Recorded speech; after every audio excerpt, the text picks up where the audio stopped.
Guys দেখো একবার দেখো, তরমুজ নিয়ে নিলাম। বিবি নাকি তরমুজ মাখা খাবে, তরমুজ লাল, এর সাথে দিব ঝাল। বাড়ি আমার বরিশাল ভাই। তো চলো কথা আর বাড়াবো না, একটু দেখতে থাকো মাখাটা কিরকম করি।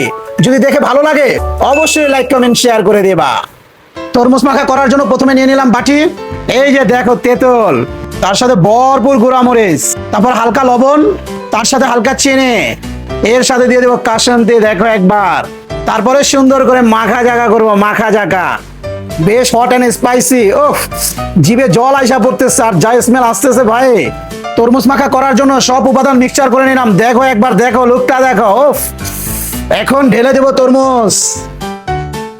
বাস, তরমুজ দেওয়ার পরে বেশি জোরে জাতাজাতি করা যাবে না গাইস, তাহলে কিন্তু লেড়া বেড়া হয়ে যাবে। তরমুজে তো এমনিই পানি, তাই আলতো করে মাখাতে হবে। প্রথমে যে চাটনিটা বানাইছি না তেঁতুল মরিচ দিয়ে, এটাকে সুন্দর করে তরমুজের উপরে মাখায় মাখায় মাখায় মাখায় দিতে হবে। এভাবেই খেতে কিন্তু ভালো লাগবে। হয়ে গেল তাহলে নাকি? ওহ, বিসমিল্লাহ।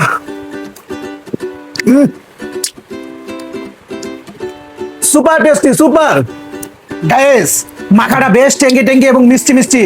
যেহেতু একটু তেঁতুল দিচ্ছি, তরমুজ মাখা যে এত দুর্দান্ত হবে, এত ভালো হবে ভাবতেও পারি নাই। এর জন্য বলি কি, বাসায় একটু ট্রাই করে দেখো। আমি জুট বলতেছি কিনা এটা তোমরা একটু ট্রাই করে আমার কমেন্ট সেকশনে জানাও।